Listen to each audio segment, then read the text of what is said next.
আসসালামু আলাইকুম। সবাইকে শুভ সকাল।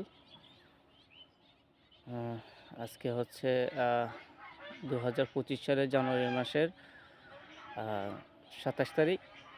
তো আমি ঠিক ফজরের নামাজ পড়েই আ শীতকালের প্রায় শেষের দিকে চলতেছে এখন। শীতকাল মৌসুম।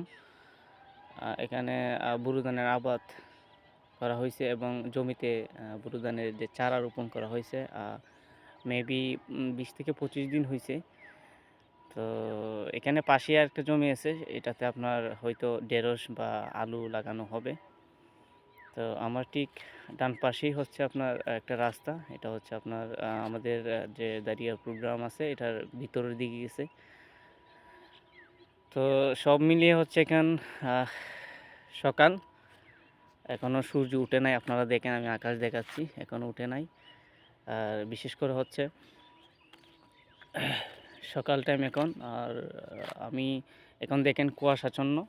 ঘাসের মধ্যে এখনো অনেক কুয়াশা, এই যে কুয়াশা অনেক, এখানে অনেক কুয়াশা। তো এখানে এখনো ঘাসের মধ্যে অনেক কুয়াশা আপনারা দেখতে পারবেন। তো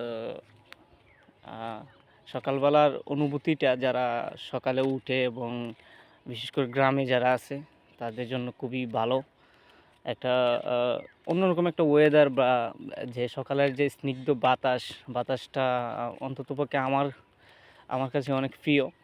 আর এই বাতাসের কি বলবো, আমার কাছে আরও ভালো লাগে মিষ্টি বাতাস। তো এটা হচ্ছে ব্রিজ। আর একটা দেখাই আমি আপনাদেরকে, যে একটা দোকান দেখা যাচ্ছে। এটাতে হচ্ছে আমরা সকাল এবং বিকালবেলা এখানে চা চা খাই। এখানে হচ্ছে আপনার রং চা অনেক সুস্বাদু, আপনার লেবু আদা দিয়ে বানানো হয়। আর এই ব্রিজে গরমকাল হোক শীতকাল হোক সবাই এখানে আড্ডা দেয় এবং অনেক গল্প করে, সবাই এসে ছোটো বড় মিলে। তো এটার নিচে আমি দেখাই এখানে অনেক পানি আছে। তো এখানে অনেক মাছ আসে, ছোটো দেশি মাছ, টাকি, ট্যাংরা, পুঁটি ইত্যাদি। তো সবাই আমাদের গ্রামে ঘুরতে আসবেন। আর যার গ্রামে বা শহরে যারা থাকেন সকালে ফজর নামাজ পড়ে যদিও একটু হাঁটেন বা দেখেন, ওয়েদারটা এবং পরিবেশটা অনেক ভালো লাগবে। তো সবাই কমেন্টে জানাবেন। আর এটা হচ্ছে আমার নতুন ইউটিউব চ্যানেল, সাবস্ক্রাইব করবেন আর বেশি বেশি ফলো করবেন। তো ভালো থাকবেন ইনশাল্লাহ। দোয়া করবেন আমার জন্য। আমিও আপনাদের জন্য ভালো ভালোর জন্য ভিডিও এটাতে আপলোড করতে পারি। আল্লাহ হাফেজ।